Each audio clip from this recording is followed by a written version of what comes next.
Oi, nono, vamos corrigir aqui as atividades da página 49. Eu pedi que vocês fizessem o do 1 ao 4. Nosso assunto é biodiversidade. Então, vamos ver aqui. Questão 1. Observe o gráfico a seguir. Então, te deu um gráfico, esse gráfico tem o título Número de espécies em milhões. Tá, tenho aqui uma legenda. As espécies que estão em azul são espécies classificadas, ou seja, conhecidas pelos cientistas. As em vermelho são espécies não classificadas, ou seja, não conhecidas pelos cientistas. Agora observe, gente, o gráfico. Olha quantas espécies de insetos não conhecidas pelos cientistas.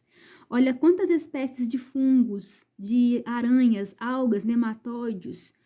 Perceba o tanto de... Se eu reparo bem esse gráfico, existe então no mundo muito mais espécies não conhecidas, que estão aqui em vermelho, do que espécies conhecidas. Com base nos dados desse gráfico, o que se pode afirmar a respeito da biodiversidade das espécies conhecidas pelo ser humano e daquelas que ainda não conhecemos? Com base no gráfico, a gente percebe claramente que o número de espécies conhecidas, ele é muito pequeno em relação ao número de espécies que ainda precisamos conhecer. Ou seja, há muito na Terra que nós ainda nem sequer temos ideia, certo?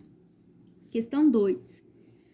De forma geral, os coelhos apresentam diversos padrões de coloração, mesmo sendo da mesma espécie, como a pelagem preta, chinchila, himalaia e albino. Observe na figura a seguir.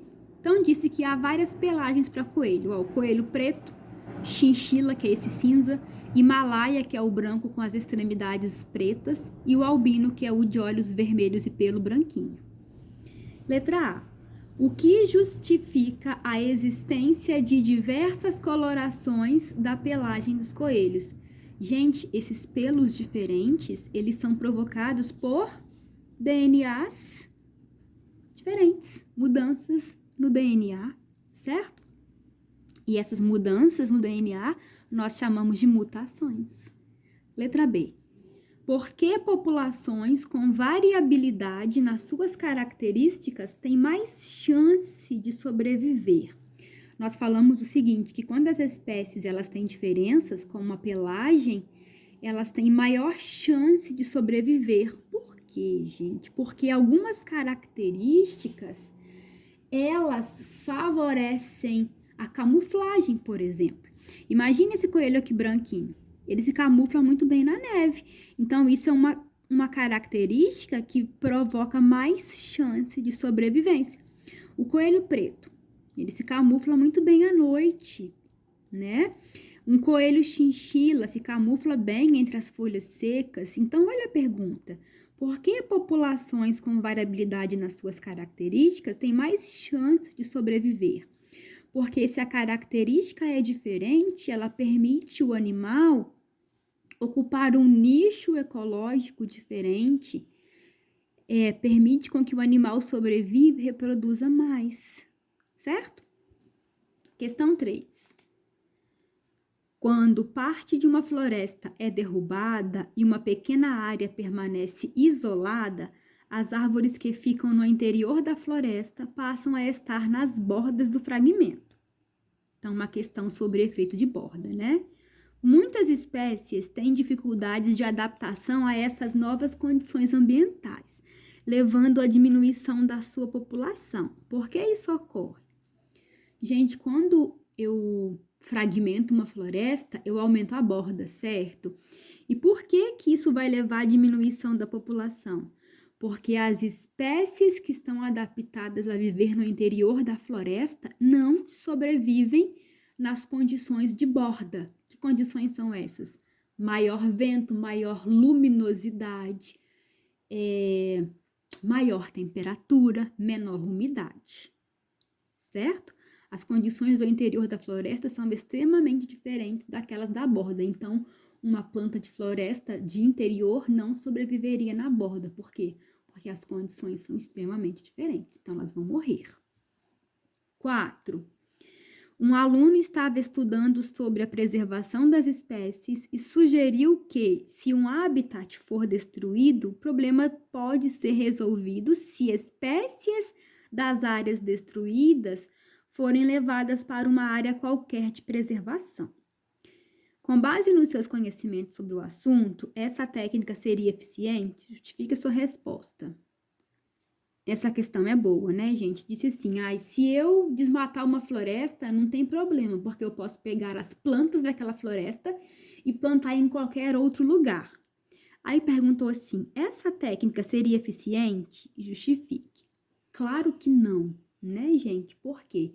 Porque essa área qualquer que eu levar essas plantas, ela não vai ter as mesmas condições anteriormente na área original, por exemplo. O solo no novo lugar vai ser diferente, o clima vai ser diferente, a luminosidade vai ser diferente, os micro-organismos que existem no solo serão diferentes. Então, não é uma técnica eficiente, porque as condições ambientais do novo lugar são muito diferentes e pode fazer com que a espécie não sobreviva nesse novo lugar, certo? Lá na página 50, eu pedi que vocês fizessem, então, os 6, 7, 8 e 9. Questão 6 disse assim, segundo o painel intergovernamental de mudanças climáticas, no século XX, houve um aumento de 0,65 graus Celsius na média da temperatura global, e até o final do século XXI é previsto um aumento entre 1,4 grau e 5,8 graus Celsius. As causas dessas variações podem ser de ordem natural ou antropocêntrica, ou uma soma das duas.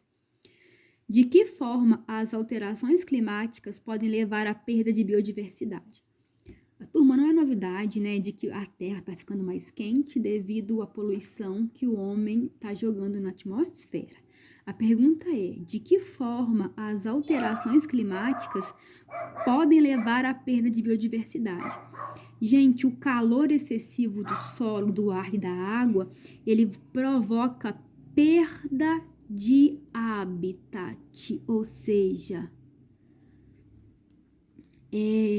o local de morada, de sobrevivência dos seres serão destruídos pelas condições de calor extremo. Se eles perdem um habitat, onde é que eles vão viver e se alimentar? Então, eu vou ter perda de biodiversidade, certo? 7. O aquecimento global acarretará uma série de alterações no planeta ao longo do tempo. Dê 3 exemplos dessas possíveis alterações. Tá. Aumento no nível do mar, perda de habitat, inundações nas áreas costeiras, extinções em massa, certo? 8.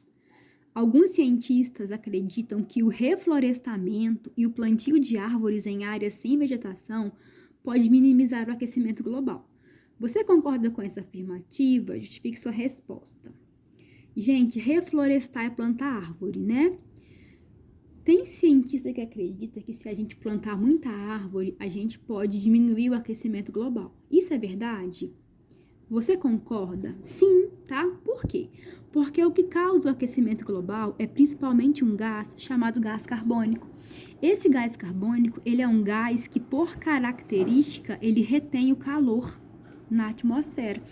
E o que a planta tem a ver com isso? Você vai lembrar que planta absorve gás carbônico para fazer fotossíntese e poder crescer. Então, olha que bonito. Se eu planto muita árvore, eu tiro o gás carbônico da atmosfera. Se eu tiro o gás carbônico, eu tiro o calor. E aí eu vou dar uma freada no aquecimento global. Interessante, né? Muito bem. E a enorme questão 9 disse assim: as primeiras translocações de espécies não nativas de uma região a outra do planeta tiveram a intenção de suprir necessidades agrícolas, florestais e outras de uso direto. Por exemplo, gente, quando o Brasil ele foi descoberto, trouxeram cana-de-açúcar da Europa para cá, né? Em épocas mais recentes, o propósito da introdução de espécies voltou-se significativamente para o comércio de plantas ornamentais. A gente tem muita planta, né, para enfeite, que são de outros países, outros continentes. O número de espécies que se tornaram invasoras com o passar do tempo é de quase a metade dos casos de introdução de plantas ornamentais registrados no mundo. Esse é problema, né? Charles Darwin foi um dos primeiros a manifestar preocupação com o problema. Já na metade do século XIX, registrou a densa ocupação dos pampas na Argentina e no Chile por Cinara cardúnculus, cardo, planta arbustiva espinhenta originária do Marrocos, que atingindo até 1,5 metro de altura, impedia a passagem de cavalos e pessoas. Tá. Por que invasões biológicas pelas plantas exóticas é um problema ambiental? Gente, por quê? Vocês já sabem disso. Quando eu trago uma espécie exótica, essa espécie, ela encontra aqui um clima favorável, ideal para ela. Ela não tem predadores naturais. Ela cresce muito, reproduz muito e passa a competir com as espécies daqui nativas e acabam matando as espécies nativas. Isso acontece com plantas, isso acontece com animais, tá? Então, essas invasões de plantas exóticas, que são aquelas de outros lugares que são colocadas aqui no Brasil, é um problema ambiental porque elas competem com as espécies nativas e dizimam, matam, tomam o lugar das espécies nativas. E como elas conseguem isso? Elas não têm predadores, elas se adaptam muito bem ao clima daqui. E elas não têm competidores, certo? Então, terminamos. Um abraço e até a próxima aula.